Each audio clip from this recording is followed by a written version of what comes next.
Dear viewers and listeners, welcome to the first episode of the podcast for the BioRural project, a Horizon Europe project that aims to accelerate bio-based solutions integration in European rural areas. Today, we are pleased to introduce Thanos Balafoutis, the project coordinator, a senior researcher at the Center for Research and Technology in Greece. Welcome, Thanos, and thank you very much for joining us today. Nice to be here. So today we're going to talk about BioRural, its key concepts, highlights and future ambitions. So let me start by asking you, could you explain BioRural's main focus points and how it helps bring new bio-based solutions in European rural areas? Yes, of course. BioRural is a European project that tries to create a pan-European rural bioeconomy network that will connect stakeholders in rural areas, but also industry, research, and others, and will give them the opportunity to get closer to bio-based solutions. And how do you aim to achieve this? There are several ways. So our main steps is, first of all, we have done an assessment of the European bioeconomy so that we know where we stand. And we have done a long survey of about 450 stakeholders to see how they feel about the situation today. Beyond that, we also have created the European network that I just mentioned before, and we have also created a toolkit that it is an ICT tool for everybody to use. And except that, we have provided a series of capacity building and knowledge sharing workshops for stakeholders to know more. And we are supposed to do in the next period to provide some policy recommendations and some business model blueprints for such interventions to grow. Thank you very much. And now moving on to another question. Could you share some of the successful examples of bio-based solutions that you have seen so far and how these are making a difference in rural areas? Of course. So we have started from scratch with 8 success stories so that we can identify how they have made it successful. These 8 success stories now they have grown in 2 years' time, and we have about 25. So we can see that there are too many of them. So I'll give you just indicatively some cases.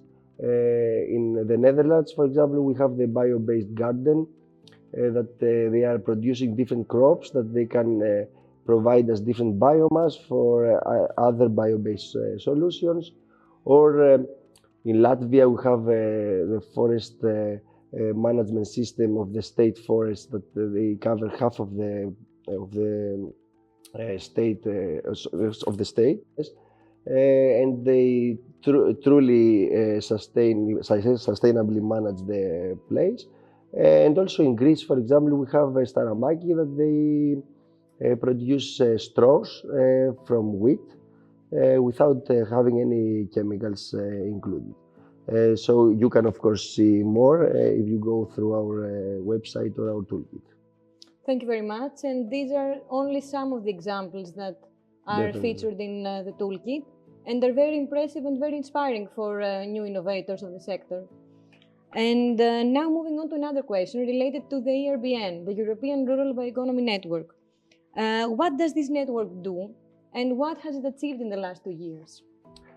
The reason that we created it was that we want to make a place that stakeholders can connect. They can find ways to discuss to each other and make some impact. So this is the main reason. And another thing that they can do is through the toolkit that we connect to the ERBN, they can bring their ideas, their fact sheets, their success stories to the audience of the members of this ERBN and create more impact in the sector. Just for you to know, we have about 450 members already, and we are growing fast. So this means that there is interest there. Of course, and these numbers speak by themselves and are really impressive. And as you mentioned earlier about the toolkit, it helps share knowledge about bio-based innovation. So I would like you to tell us a little bit How does the toolkit work and how are people using it so far? Thank you for this question. The toolkit has a series of pillars. So the first one is the fact sheets, where you can find information in a local, regional, and pan-European level.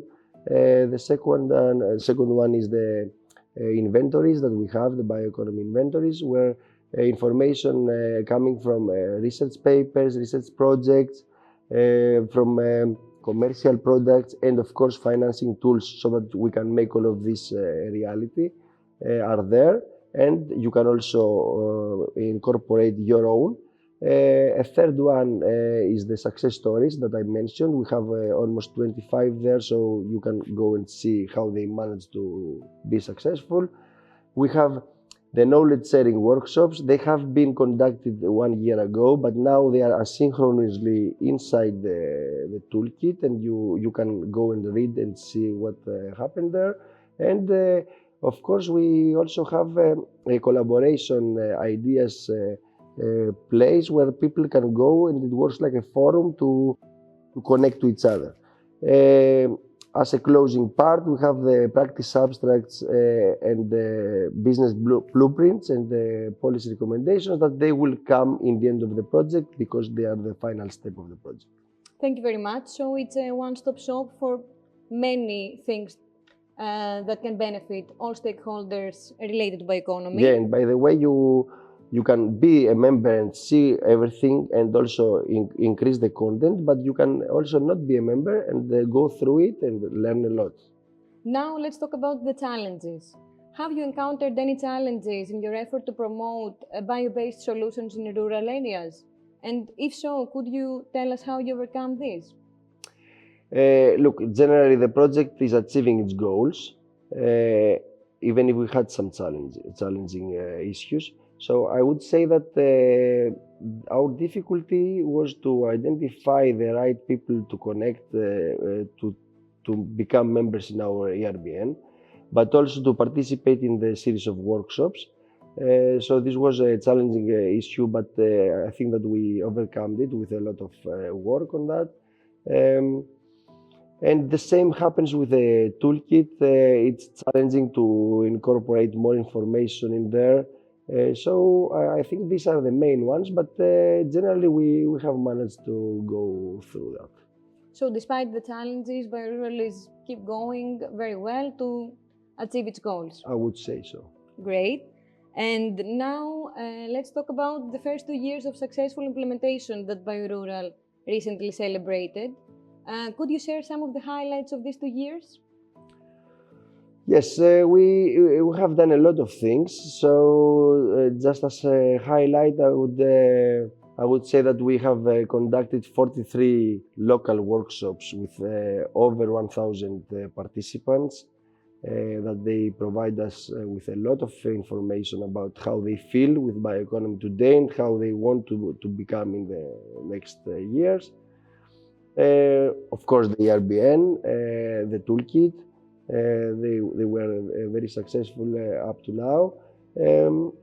And the final thing that we are doing now, and this is the reason that we are today in Thessaloniki, is the 4 rural bioeconomy platform workshops, where we try to identify new bio-based solutions that they want to grow, and they want to participate in a challenge, to learn, and also to win some awards. Thank you very much. And connecting with stakeholders and getting their feedback, of course, enriches also our efforts to bring rural bioeconomy one step closer to rural areas. And now one last question before we close our conversation. As BioRural enters its final year, which are some of the goals that you aim to achieve? Look, it's a continuation of the things that I just mentioned. So after these 4 workshops that we are finishing this month, we will have the European Challenge, where the 3 winners of each workshop, so counting 12 in total, will go to Brussels to try to compete to each other to bring the best 3 awarded. Except that, we have to do a series of policy recommendations based on all of these results and the business blueprints, so that in the 5 bioeconomy themes we can provide to the stakeholders some main drives to make their new businesses. So we are looking forward to all of these things that you just mentioned, and good luck with all of these. And lastly, thank you very much for being here today and participating in our podcast. I was happy to be here. Thank you very much. And as for you, dear viewers and listeners, don't forget to subscribe to our YouTube channel and stay tuned for the next episodes.